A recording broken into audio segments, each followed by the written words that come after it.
Good evening, and welcome to tonight's meeting of the Commonwealth Club of California.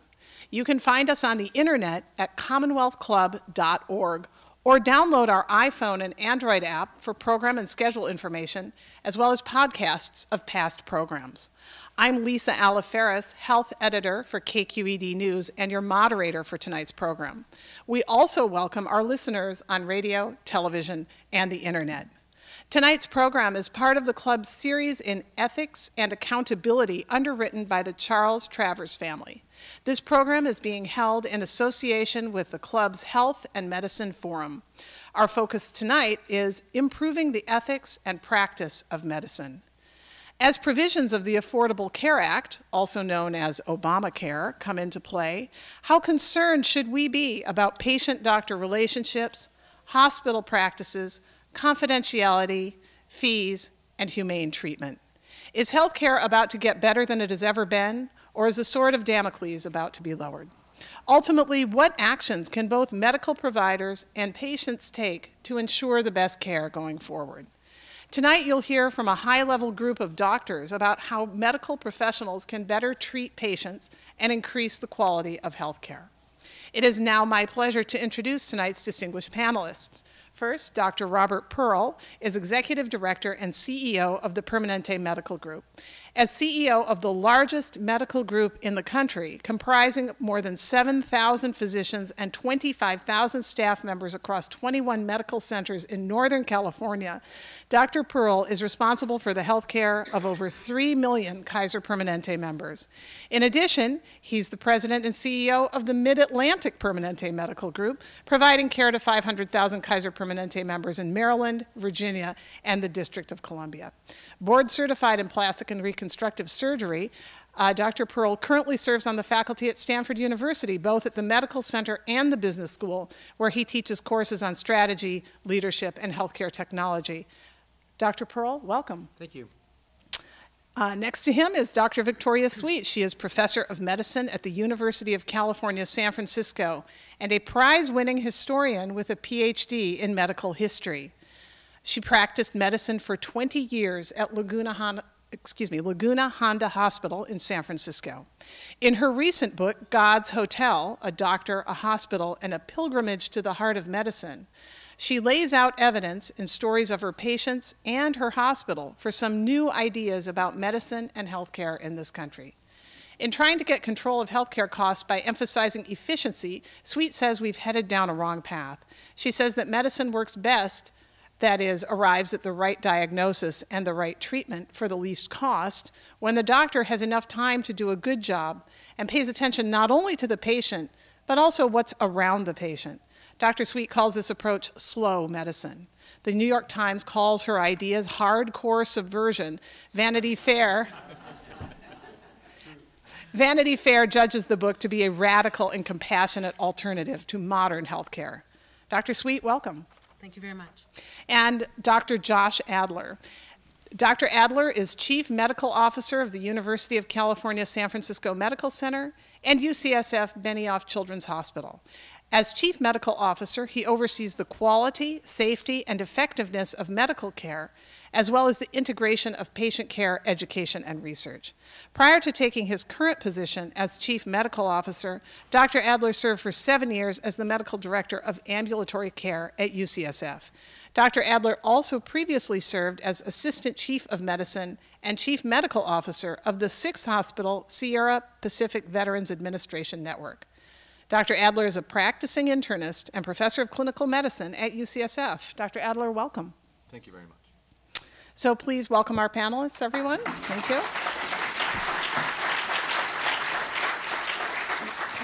So I'm going to start with an opening question for each panelist. We've arrived at a singular juncture in American medicine with the biggest expansion of healthcare in this country in 50 years, speeding toward us courtesy of the Affordable Care Act. At the same time, American medicine is rife with challenges. At the most basic level, when compared against other developed countries, America is at or near the bottom for lifespan, infant mortality, and deaths from non-communicable diseases. Against that backdrop, I'd like each of you to explain what you think is meant by ethics in medicine and name one or two of the most pressing challenges you see in medical ethics, not just for doctors, but for all people working in the vast, sprawling, and fragmented healthcare system today. And Dr. Adler, I'd like you to begin, please. Thank you. Well, that's a terrific starting question, and I'd like to begin by framing it around some age-old medical ethical principles and the fact that the current state challenges some of those and broadens them. So the first is the principle of do no harm, which is an age-old principle in the care of patients and really refers to not proceeding with the treatment unless it's likely to help, because if it's not likely to help, we certainly wouldn't want to do anything wrong. But since 1998, when the Institute of Medicine published its seminal work on patient safety, we know that, in fact, a large amount of harm can come to patients in the conduct of care that is actually supposed to be beneficial.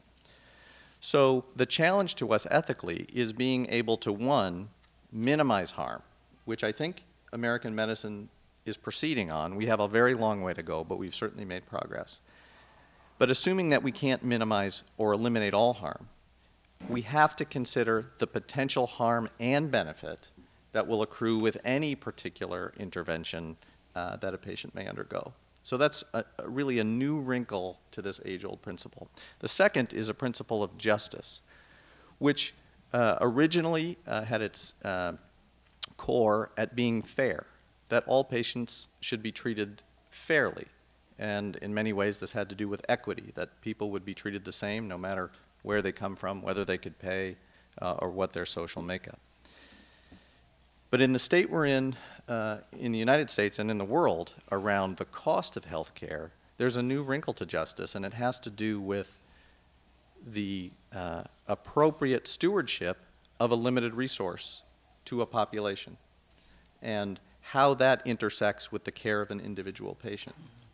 So I think this is an important, critically important principle, because we don't have unlimited resources, and whether those are dollars or doctors or nurses or technicians or hospital beds, we have to come up with the best possible distribution of those resources so we do the greatest good for the greatest number.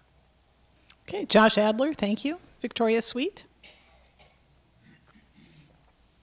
So when I sat down this morning, actually, to think about these things, and I started by asking myself this first question: what does medical ethics mean to me? Since I'm a historian as well as a doc, of course I had to look up the etymology of ethics, which is Greek, ethike, and originally comes from the word ethos, which in Greek means character or disposition.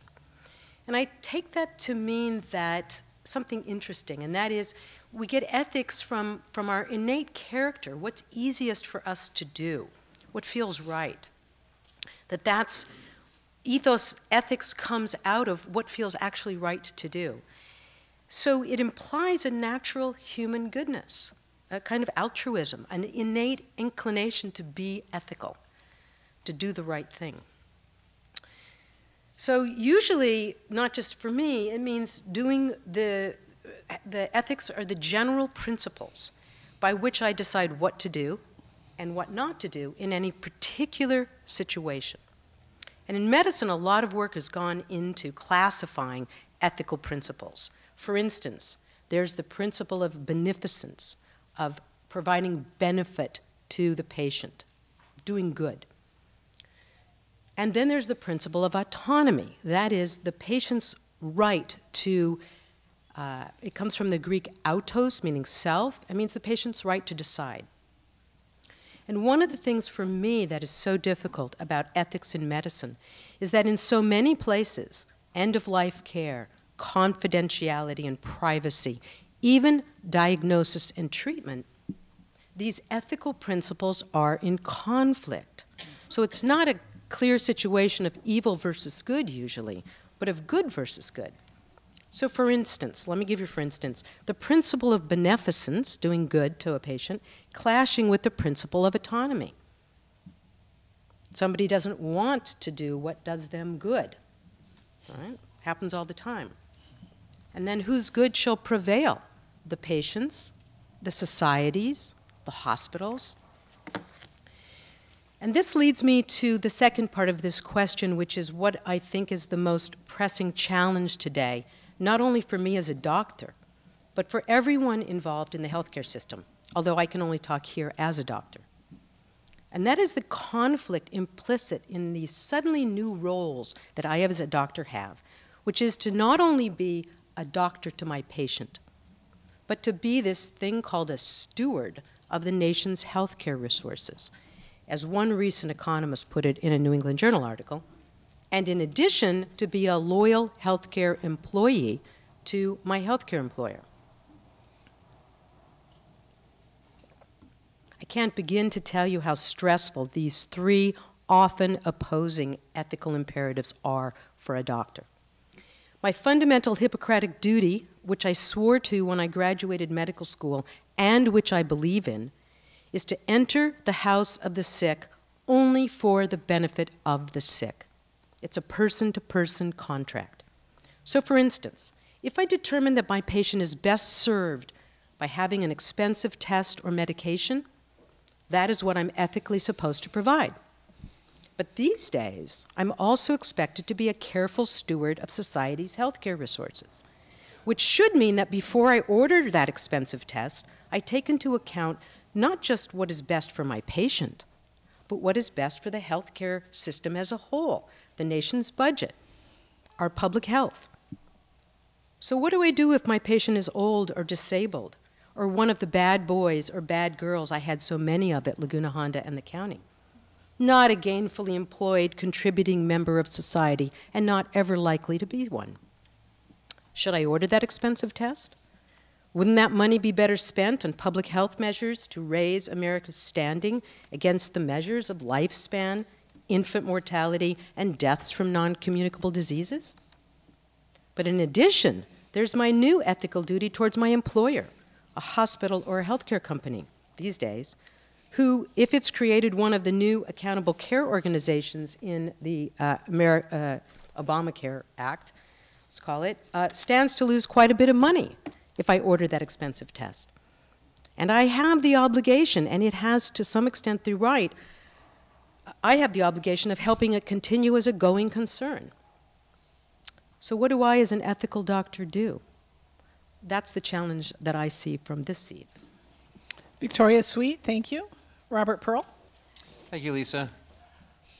As I think about ethics, my perspective is that it's a set of rules that allow us to do the right thing, and that they're built upon a moral framework, but they serve best as a compass, particularly, as Victoria said, when there's competing points of view and not a single right answer. I think that ethics are essential in times of change, and that's what's happening today in American healthcare. You asked about two potentially crucial issues, not just for physicians, but for the entire society. The first one that comes to my mind is how are we as a nation, how are we as care deliverers going to respond to the forces out of Washington, D.C., out of businesses, out of individuals to lower the cost of healthcare? There are some who believe that the solutions must involve two-tier systems, rationing, or cutbacks. It's my belief that ethically that's not the right answers. That the right solutions from an ethical perspective will require that we restructure American healthcare, that we move from a system rewarding volume to one that focuses on outcomes, that we start to value prevention as the best means not only of making patients healthy, but of being able to reduce the cost, that we focus on patient safety, make sure we get it right the first time. And these will be very disruptive. These changes will fundamentally alter how physicians practice and how patients receive care. But I think from an ethical perspective, they're the right answer to the very complex question that faces us today. The second area is that of the pernicious relationship between the for-profit drug and device companies and doctors. And we in Kaiser Permanente have come down very strong on it from what we believe to be the ethical perspective. It's simply inappropriate and wrong. That it's violates the fundamental principles. Anytime not only a physician does it, but even has the perception that he or she might be putting his or her personal finances ahead of the greater good of the particular patient. And I think that that's an ethical stand that we need to take as an entire nation. I'll be very interested in hearing what the other panelists think. Well, Robert Pearl, I find that very interesting, these two areas that you've laid out, because I think there's actually there may be a fundamental connection there.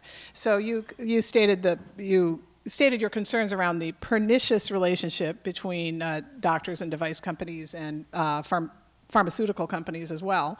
And it all dovetails with a question I have here from the audience, which is, how can a patient be sure that her doctor has no vested interests in testing machinery, facilities, hospitals, pharmaceuticals, et cetera? So obviously it's top of mind for patients. But I'd also say that, is there a connection also between a doctor's commitment, how doctors are reimbursed with fee-for-service medicine, a system that rewards volume? So the money is always in the room, even if it's not in the form. Would you say the money is always in the room, even if it's not in the form of a company and a relationship with the doctor? I think money and ethics often are used in the same sentence. So there's definitely a relationship, or at least some issues around both of those together. I think to the question that the audience posed, first of all, I think patients need to ask. I think physicians actually have a moral responsibility. They don't yet have a legal one, but I think they should, to disclose that they have a certain relationship with a drug or a device company.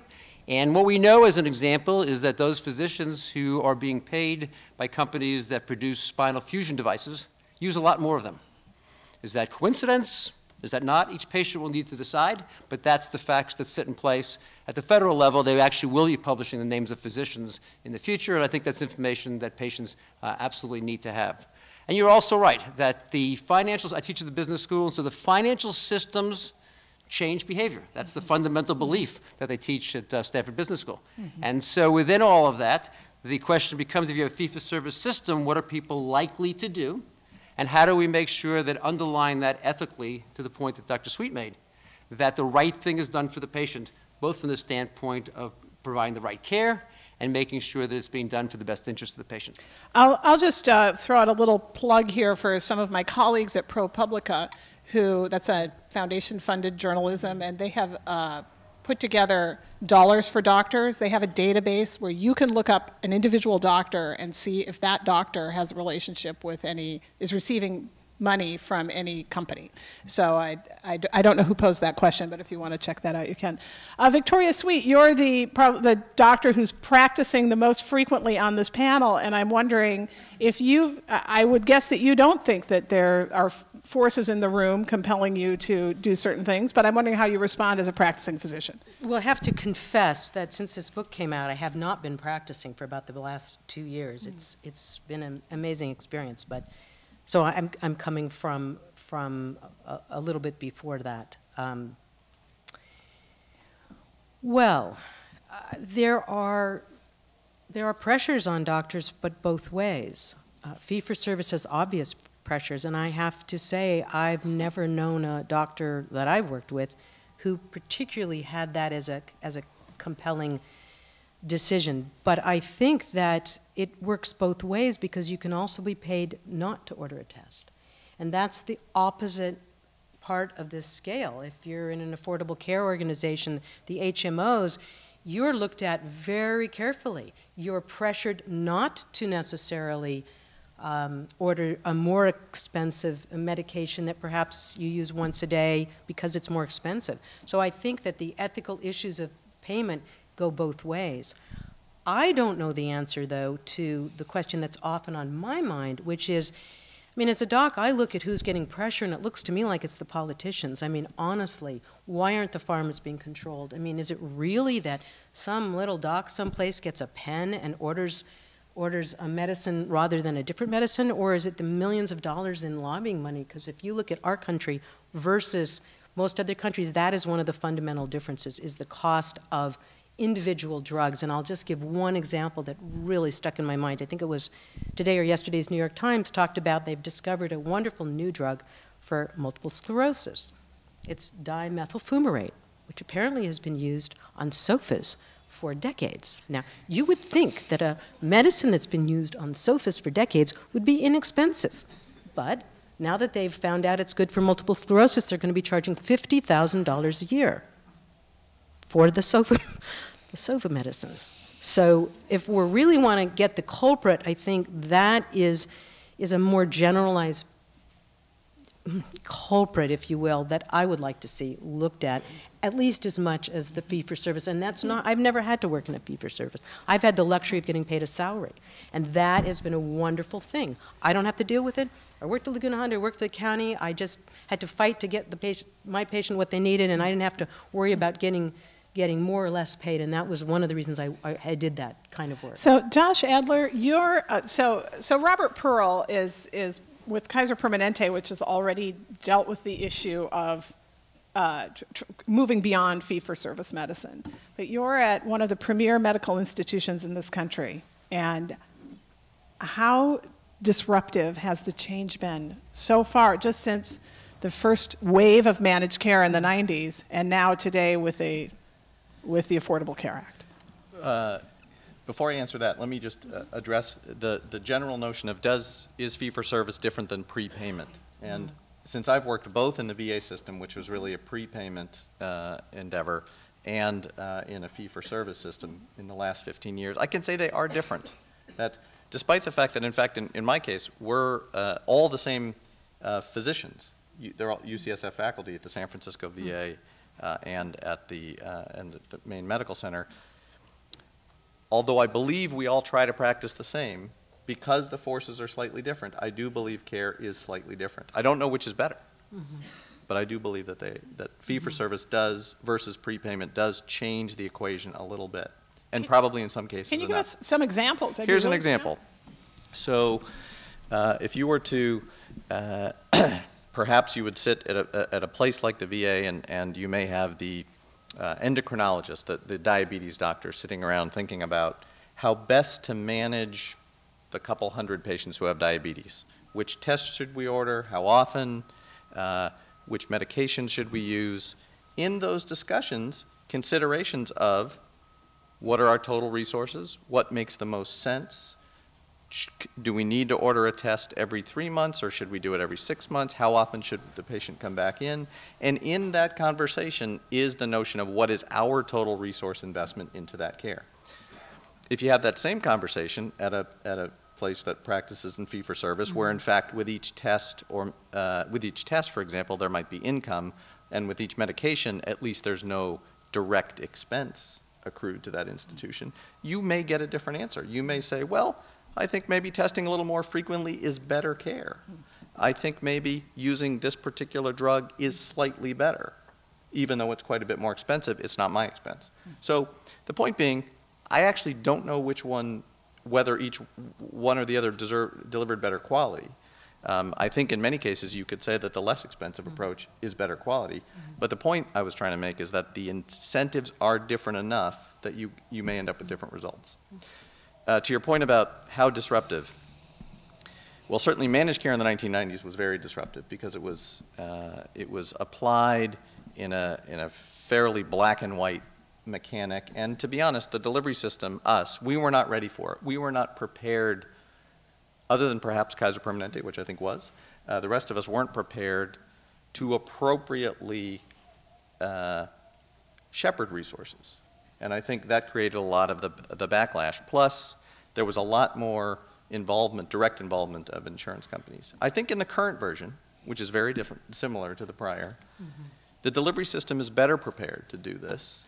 The insurers are less interested in being the arm of the law. And I think that actually there is greater potential that we can shepherd resources without compromising care, and in many cases improve care. Yeah, I think we use a lot of words that we have to be clear about, and managed care HMOs are two of those words. One's a word, one's an abbreviation. There's the for-profit world that came into healthcare in the 1990s, and I think took the phrase managed care, but didn't manage any care. It simply put up high roadblocks to keep people from getting care, and kept the difference in those two outcomes. I think we have a very different situation. I think there's a big difference between the not-for-profit programs. And in some states of the United States, it's illegal actually to have a for-profit health plan. But the not-for-profits, I think, have a very different view of the world, which really says we do best when we keep patients healthiest. We do best when we intervene as quickly as possible and avoid complications. We do best by minimizing the problems that happen in a hospital. You know, one of the things that scares me is that if you look at the typical hospital in the United States, it makes about what's called a 4% margin. If you look in the hospital, 4% of the people who are there because of medical error, pressure sores, central line infections. If they'd avoided developing the complications, they'd be out of business. That kind of conflict leads, I think, to the wrong set of decisions, and the entire system simply needs to be redesigned in a way that's going to, I believe, increase the quality, do it in a way that's very patient satisfying, and a way that's going to be more affordable. Mm-hmm. Victoria Sweet, when you are looking out at the change that's coming, how do you think that, how do you think you will manage in the room with the patient? Well, that's why I'm not in a room with a patient at the moment. No, I really mean that, actually. I'm waiting to see how things kind of fall out, because I find that in the room with the patient, under those stresses, impossible to resolve in a way that feels good to me. So I'm kind of waiting to see how things shake out. I personally have always enjoyed practicing in a situation where I get paid a salary and I don't have to really pay attention. And since I don't really like medications very much and I don't like tests, I just instinctively would rather see the patient more often, which is how I get to slow medicine, which has to do with the efficiency, that it's actually cost-saving for doctors to have more time to spend with patients, because that is how we, in fact, order less things. That so much of what we have to do, if I have 10 minutes with a patient, and 7 of them is spent on the new electronic health records, and I have 3 minutes to talk to a patient and examine them and reach a diagnosis and conclusion, then I'm going to order a lot of tests, because there's no other way for me to get the right diagnosis. Except I think this gets back to what Robert Pearl was saying, is that we need to completely transform the way we're delivering that care. So if instead of the patient coming to you with out of control blood sugar, that there's, and I see people nodding heads, that a lot of things have happened before that patient ever gets to you, so that your role becomes very different and maybe more part of a team, maybe more team oriented. I'm just speculating here. That is that. I'm a bit of an iconoclast here, I think, in that usually when people come to me, it's not just that their sugar's out of control. They'll just come, right? And they've seen a whole bunch of people, and they've got bunches of tests all over the place, and they have a list of diagnoses and a list of medications, and that's the person. That is what I have to deal with. And my experience is if I personally have enough time to spend with that patient and to track everything down, I can kind of re-get everything together and sort of reorganize it. And from that point, some of these issues, some of these things would be a good segue. But I don't think we're going to be able to reorganize care. I mean, I think I have to say that I think Kaiser does a fantastic job of doing what they do. And I think they do it very, very well. And it may be that we should just give the whole system to Kaiser and let them do it. I've thought about that. I honestly haven't. He doesn't know this about me. We actually have a question like that. There you I just go. want to acknowledge the person from the audience. But Josh Adler, you seem to want to. You might not want to give over the whole system to Kaiser. I don't think we're prepared to give the whole system to Kaiser, but I would agree that what Kaiser has done is really groundbreaking, and the results speak for themselves. I do think, and I will speak somewhat parochially, that what universities bring to the pie is really pushing the bounds of where does the next great thing that might happen.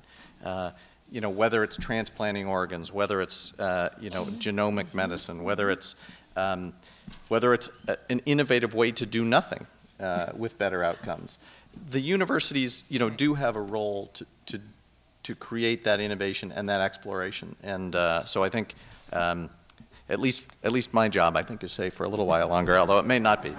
But I did want to comment on one thing, and that has to do with, you mentioned teams, and I think that that's a very important point, because one of the places we're stuck in American medicine is that we link all interventions to the visit with a doctor. And the visit with a doctor is, one, often inconvenient for patients, two, often expensive, and increasingly with the Affordable Care Act, unavailable if the only way to get care is a visit with a doctor, if we have 30 million more people with access to health care.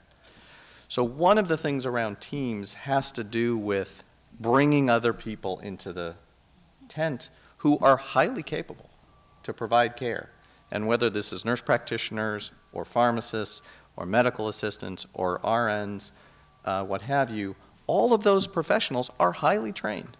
And they actually have very important contributions to make, many times beyond the talents of a physician. And we have a lot of work to do to allow those groups of people to practice at the top of their license. And in many states, that's not possible now. I would also ask, are doctors behaving ethically when they organize against efforts to, say, allow nurse practitioners to practice at the top of their license? You're really trying to get me in trouble. Oh, no, I'm just asking a broad question here. I think it's wrong. I think that certain physician groups have it wrong, that protecting sort of the care of patients only within the realm of physicians is a bad strategy for the United States. I have a question here that was actually percolating in my mind too, a question from the audience. Does stewardship of resources necessarily imply rationing of resources, which patients, that's the question, and then which patients then hear as, I will not get the health care that I need and deserve, but as has been pointed out, we also have a big problem with patient safety in this country. Maybe the best thing is to do less for certain people. But Robert Pearl, I would say, is there enough money in the system to actually treat patients in an ethical manner, fairly, ethically? Yeah, I think the word stewardship has nothing to do with rationing. I think stewardship says, I have a expertise, I trained in medical school and I did my residency, and you're entrusting yourself into my hands because I have this additional training, and I'm just going to be a steward to you. Now, I can fail to do that stewardship well. I can do it for my own personal interest as opposed to yours. But I believe that there's plenty of money in order to be able to do it. We know, compared to other countries, that we spend a lot of money without getting a lot more improvement. We have a lot of examples of how those dollars are misused. And I go back to what I said at the beginning, prevention. We do a poor job of prevention in the United States. And I often, from an ethical point of view, I talk about the fact that if someone goes to an orthopedic surgeon and has surgery and has a complication and dies, we call that a major complication, which it is. But if a woman goes to an orthopedic surgeon, has that on a mammogram and dies of breast cancer, we don't think of that in medicine as a complication. We still have a mother who's dead, a child who's motherless, a spouse who's not there. And to me, it's just as significant that we've not been good stewards of that. You look at the data across the United States. We don't do all the things around prevention. I'll give you another good example of that. In the United States today, if you're hospitalized on a Friday night, you're going to spend an extra day in the hospital compared to a Tuesday night. Same diagnosis, same problem. You just got sick on Friday instead of on Tuesday. That's not good stewardship for your resources. I will say that actually happened to a friend of mine, and I blogged happens about to everyone. it, so. You're going to spend an extra day getting better. Is that ethical? You're going to have the risk of getting complications. Is that ethical? Everything about it, to me, is unethical. And if I'm a good steward, I try to get you better as fast as possible. And I think a lot of those opportunities exist in American society today. We have some questions also from the audience about specifically, which I think flows right into this next question, is about end-of-life care. And, we had on the one side, during the debate about the Affordable Care Act, this fear of death panels. And yet on the other side, I think we have patients who are, and families who are just frightfully concerned that they will die a highly medicalized death. Victoria Sweet, when you think about talking to patients about end-of-life care, how do you deal on both sides with either a fear of death panels or this fear on the other side, or even then, is the patient ethically obligated to have a conversation? Many people want to have the conversation. Mm-hmm. Many people do not. Well, we're here in San Francisco now, and I have to say that in San Francisco here and in Northern California, this has been worked out pretty well. What do I mean by that? Well, we've gotten used to talking about this, and if anybody here hasn't yet talked to their person about what they want, then they need to do that. Because that is the biggest problem I've had as a doctor, is getting somebody who they either don't have a significant other, or the person comes in and they've never spoken about it. So I think you are obligated to talk to your people and think it through. Because if they know what you would want, because what happens is if you become incapacitated and can't say what you want, then somebody's going to say it for you. So if you have somebody, do that. Write it down. I myself wrote it down. I wrote a letter. Because even if you say, oh, well, if I'm comatose, I don't want this or that, by the time they open up, they look at those directives, then there may be a whole new sheaf of technologies that you forgot to say don't do that or do that. So something about who you are as a person and how you value freedom, lack of pain, life, so that it's clear if somebody can just read that. Because what happens if you don't have that is we have to do the best job we can, and right now the default value is that you would want everything done if you haven't said you don't want everything done. Now, a lot of times at Laguna Honda we had this actually very well worked out, and to me the golden rule, what would I want done if I were that person, is a nice rule to use, but we really can't use it. So that's kind of, I have not seen any more. 20 years ago we used to see somebody had advanced life directives, they had something written, they had a surrogate decision maker saying don't do this, and it was done anyway. I don't think that's the issue anymore. I think it's not having those directives, not having something that tells us what you want. So. You're listening to the Commonwealth Club of California radio program, and our theme tonight is Improving the Ethics and Practice of Medicine. Our panelists are Dr. Robert Pearl, Executive Director and CEO of the Permanente Medical Group, Dr. Victoria Sweet, Professor of Medicine at the University of California, San Francisco, and author of the critically acclaimed book, God's Hotel, and Dr. Josh Adler, Chief Medical Officer of UCSF Medical Center and UCSF Benioff Children's Hospital. I'm Lisa Alaferis, Health Editor at KQED News. You can also find video of Commonwealth Club programs online at Fora TV. Josh Adler, I would, picking up on what Victoria Sweet was saying, I appreciate your confidence that people in the Bay Area have made their wishes known to their loved ones in advance. I'm a little bit skeptical based on the reporting I've done on this issue. And Josh Adler, I would also question whether it should not be, whether there has to be a relation, whether doctors need to bring up this issue to patients who may be reluctant and are waiting for their doctor to bring it up. I mean, some evidence from your own institution shows that elderly patients are waiting for their doctors to ask them. Yeah, no, there's no question that that although many patients may have an advance directive and maybe have discussed it with a loved one, many haven't. And it's true that physicians do have, I believe, an ethical responsibility, although I wouldn't limit it to physicians.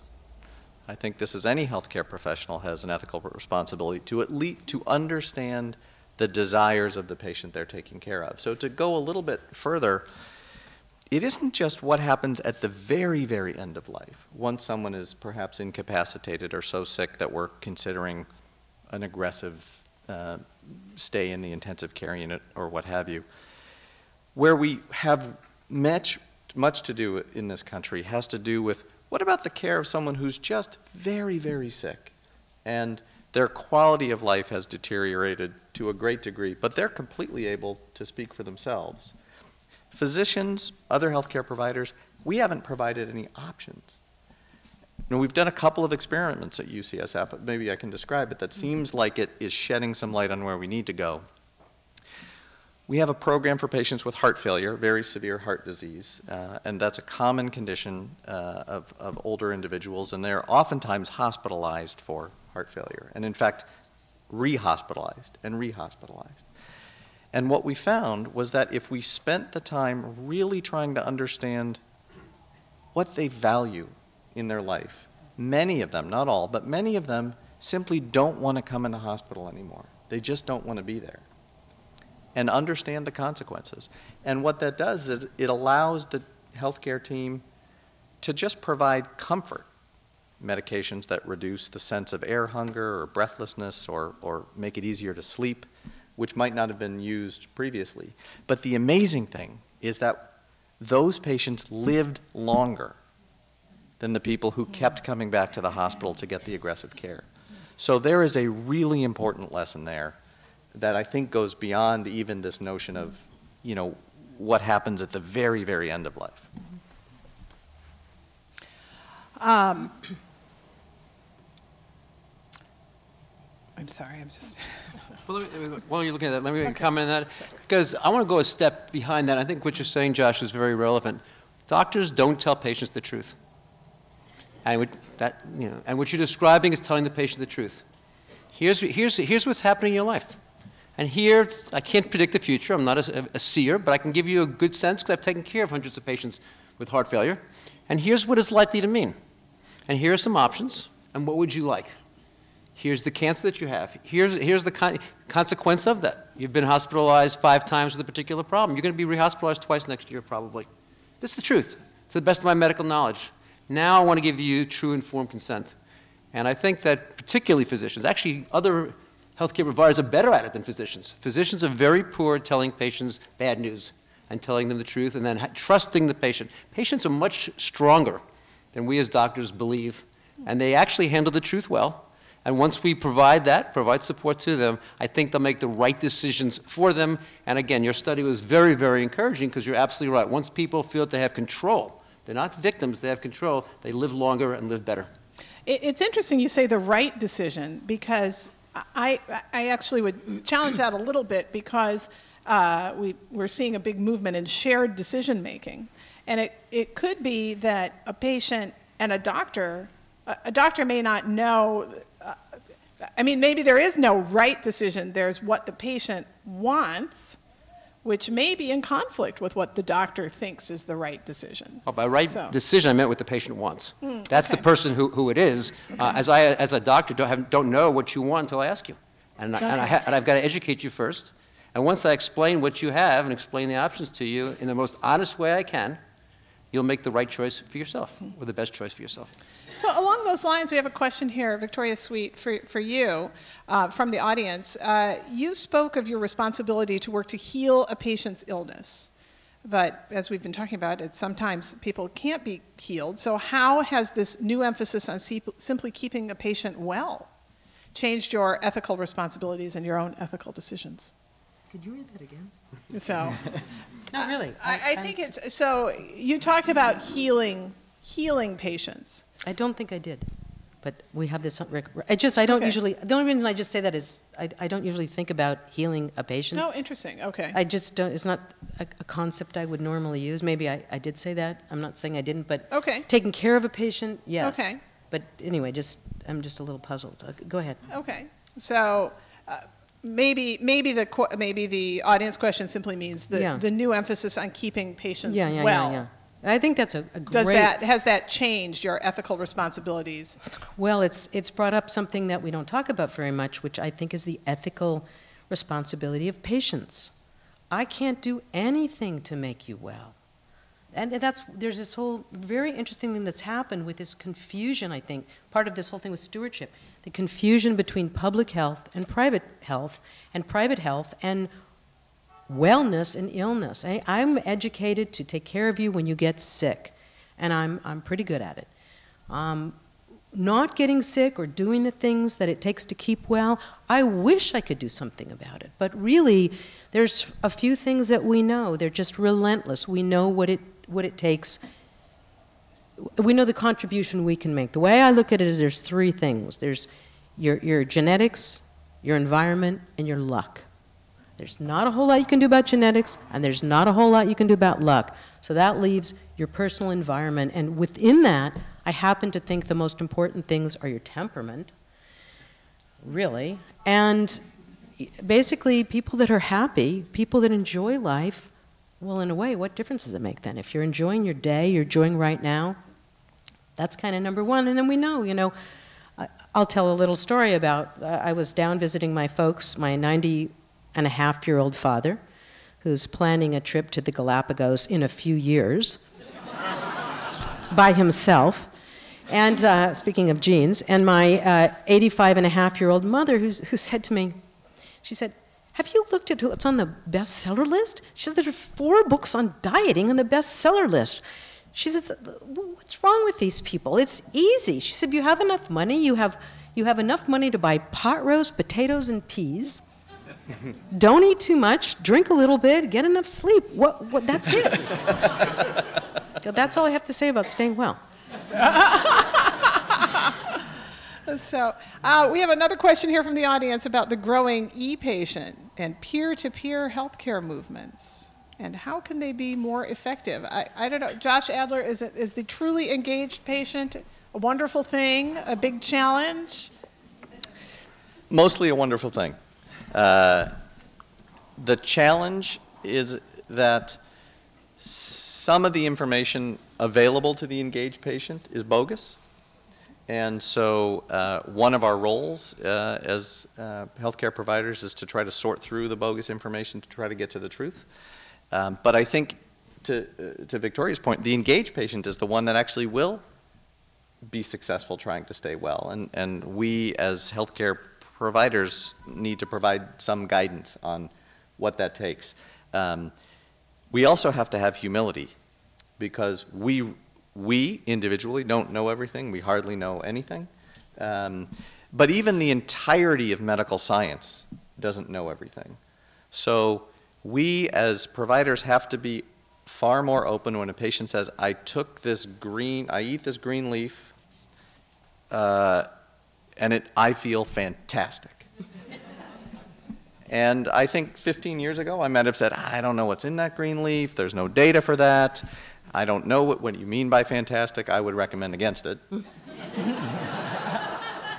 And now I realize that's completely wrong. You feel fantastic. Let me just make sure that there isn't anything horrible in this leaf, and then you go ahead and take it, because in fact, it might really be helping you.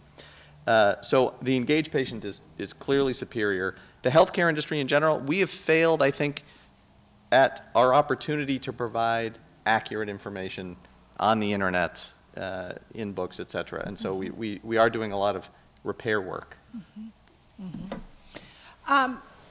I'd like to pivot for a moment and go sort of directly into the Affordable Care Act and some of the conflicts that have come up that are very important to a lot of patients, and that's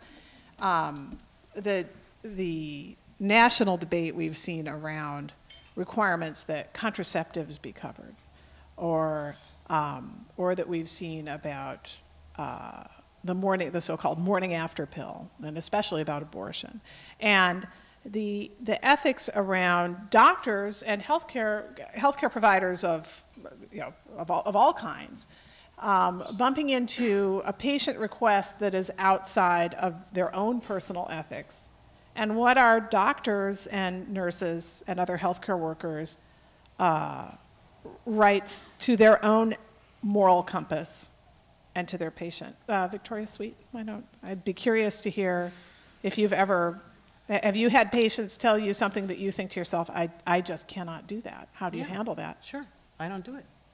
And what do you tell the patient?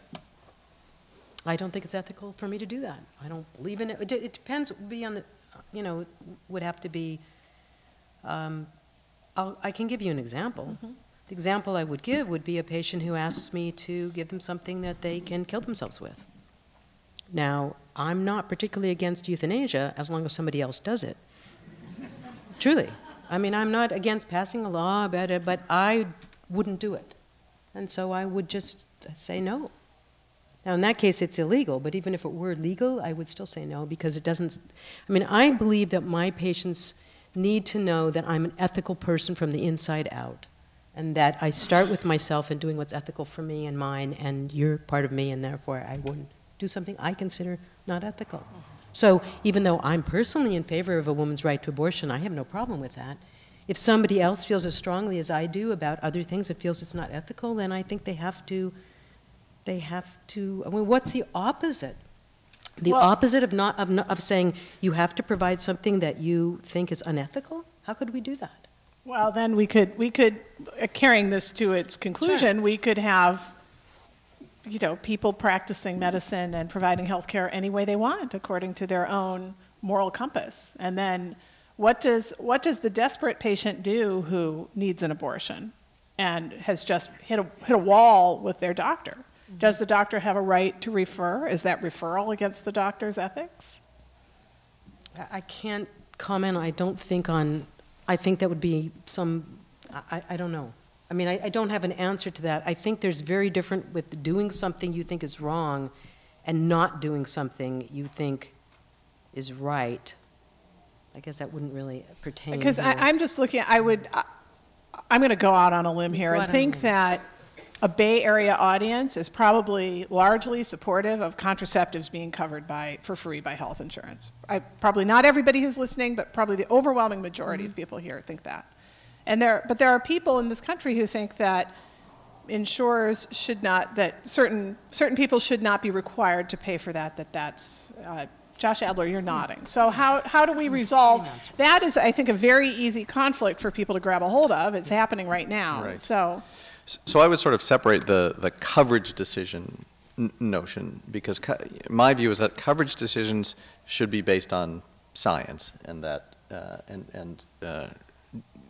so to not covering contraceptives sort of goes against scientific evidence that prove that this is a valuable medical therapy. I think to your point about what should an individual doctor be required to provide a service that they personally believe is unethical, I think I would agree that the answer is no, that you can't ask individuals to do something they think is unethical. But I do think we have a responsibility to then help that patient find someone who will.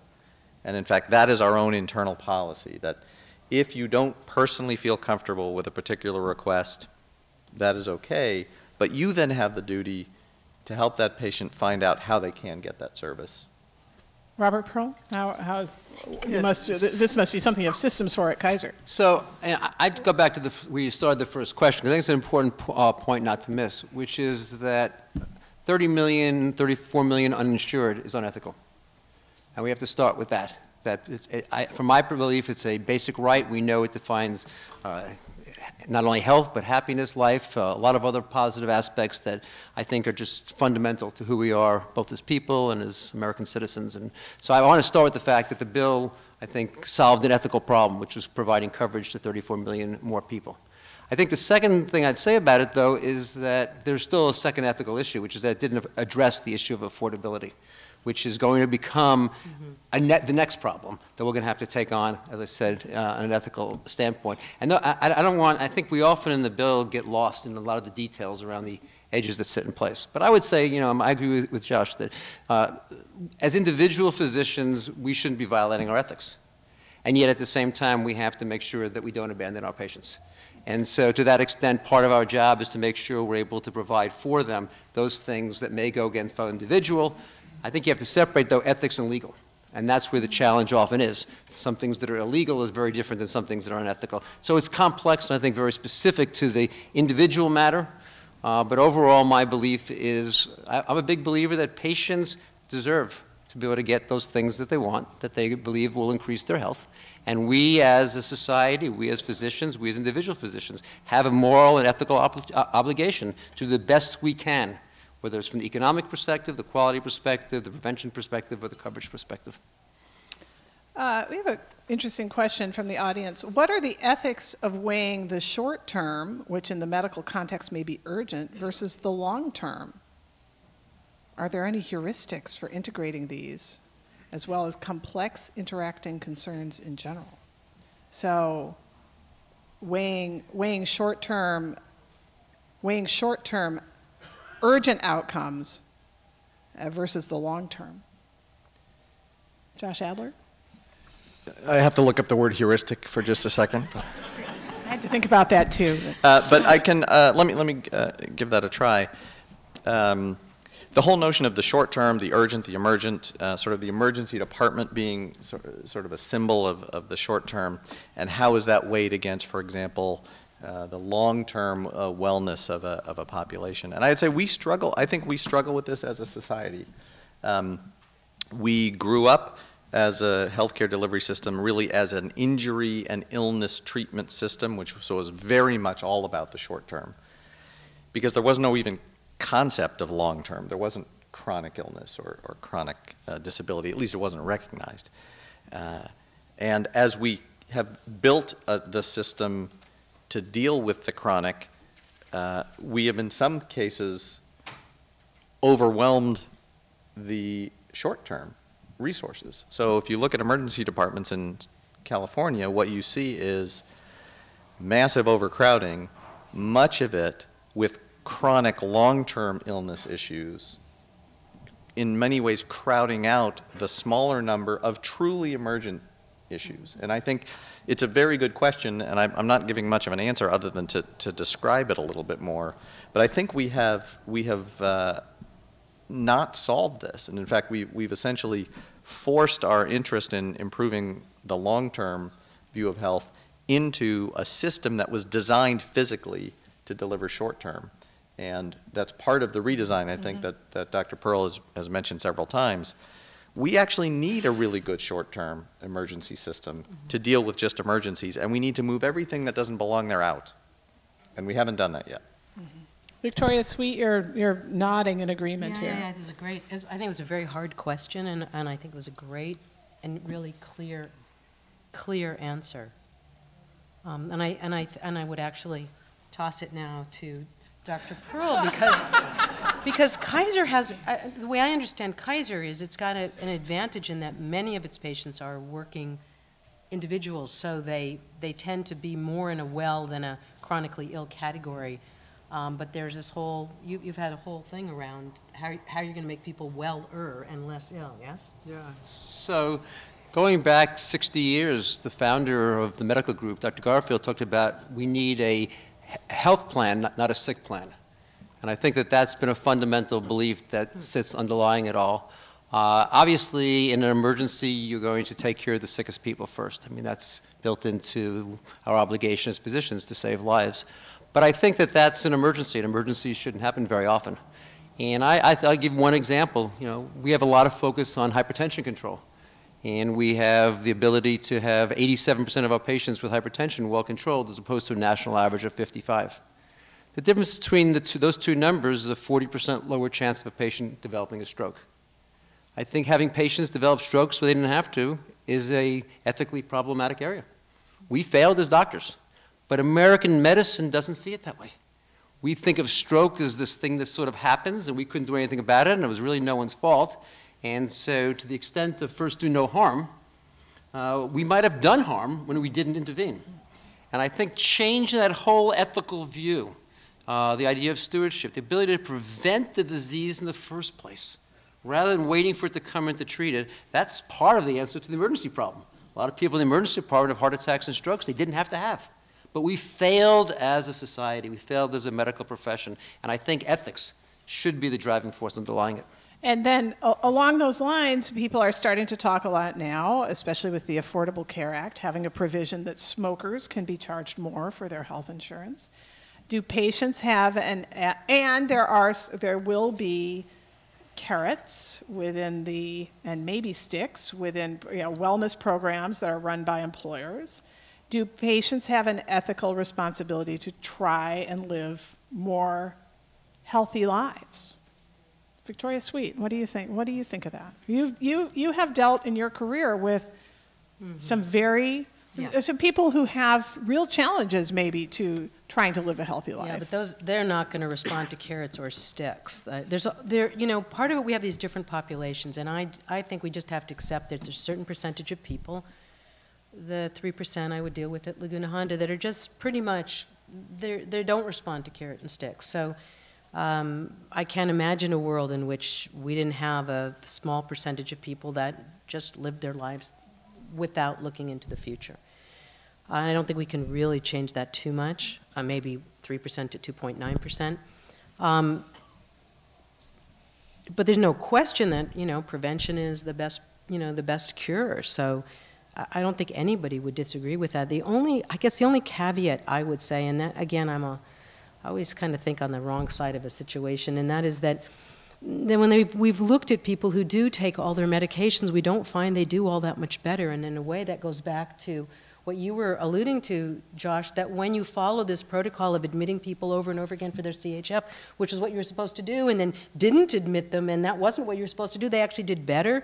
So there's a little bit of worry in the back of my head that with insurance companies making the carrots to do all these things we're supposed to do now that we believe we're supposed to do, we're going to actually not end up with such a much of a better outcome. And what I look at is old menus from Laguna Honda. So Laguna Honda was made in the 1860s. People saved a ton. And there was a menu, and this was supposed to be a good menu. This was supposed to be a healthy menu. And it starts out with beef stew in the morning, beef stew at lunch, and toast and tea in the evening, and at 11 and 4 ounces of whiskey. Really. This was healthy. And so I'm a little bit concerned that our general assumption that we absolutely know exactly what blood pressure to get people to, now we just had a study showing that the lowest blood pressure isn't the best. There's studies about cholesterol and primary prevention that show it's not all that great to have a low cholesterol. In fact, it's not even all that good to have a normal cholesterol that's coming out of Europe. These are things that worry me. They worry me. They worry me from an ethical perspective that when I do get back into a situation that I'm going to be required to get everybody's blood pressure, everybody's cholesterol, when in fact I don't believe that that's necessarily the right numbers to be headed towards. So unfortunately, we've reached the point in our program where there's time for only one last question. But Josh Adler, you really seemed like you wanted to add something Well, I was here. just going to say, I think there are elements where it is actually ethically appropriate, and they have to do really with behaviors and not so much with health care. So smoking. There's no debate that smoking is bad. It's highly addictive and very difficult to quit, but smokers consume inordinate resources in the healthcare system. So having people quit smoking, whatever incentives work, we should do them, including the carrots and stick. Exercise would probably be another one where those would be appropriate. And if you look at places that have tried it, Safeway, for its own employees, it works. Their employees are healthier because they've incentivized their health plan so that if they don't smoke or they quit smoking or they exercise more, they pay less. So I do want to honor this last question here, which is, you mentioned Robert Pearl. You pointed out that the Affordable Care Act is expanding coverage to all the uninsured. And yet there's this tremendous concern among the haves that they will somehow be, there's a concern among them that they will be impacted negatively, that this will make it harder for them to access their own health care. What's your view, I guess, what's your view going forward when we look at the implementation of the Affordable Care Act coming January 1st? So my prediction is that people will have coverage and that the other problems will grow because the fundamental redesign won't change. And I think the United States will now go through a period of ethical debate about how to make that happen. I'm hoping that patients will actually lead that process, demanding that they be able to get prevention, that they be able to get the kind of care that they get. We didn't talk about some of the technological options, that they have options, access to that. There's a broad way that American medicine is stuck in the 19th century and has to move into the 21st century. And to me, that's an ethical issue. It's just not going to get resolved on January 1st of 2014. I think it will be an evolution in our society over probably a 5 to 10 year period. Victoria Sweet, a couple closing comments as you look toward January 1st? Oh, well, don't get me started, because I actually read that whole thing, and it's going to be very interesting. I mean, I think there's great things in it, and then there's a whole lot in it. I don't know how it's going to work out. It's going to be a bumpy ride, but we are on the right path. And so our desire is to stay on this path until we get it right. All right, then, and we're going to wrap up now. Our thanks to Dr. Robert Pearl, Executive Director and CEO of the Permanente Medical Group, Dr. Victoria Sweet, Professor of Medicine at the University of California, San Francisco, and author of the critically acclaimed book, God's Hotel, and Dr. Josh Adler, Chief Medical Officer of UCSF Medical Center and UCSF Benioff Children's Hospital. We also thank our audience here, as well as on radio and television. Tonight's program has been part of the club's series in ethics and accountability, underwritten by the Charles Travers family. This program has also been held in association with the Commonwealth Club's Health and Medicine Forum. We'd also like to remind you that copies of Dr. Victoria Sweet's book are on sale in the lobby, and she'll be pleased to sign them in this room following the program. I'm Lisa Alaferis, and now this meeting of the Commonwealth Club of California, the place where you're in the know, is adjourned.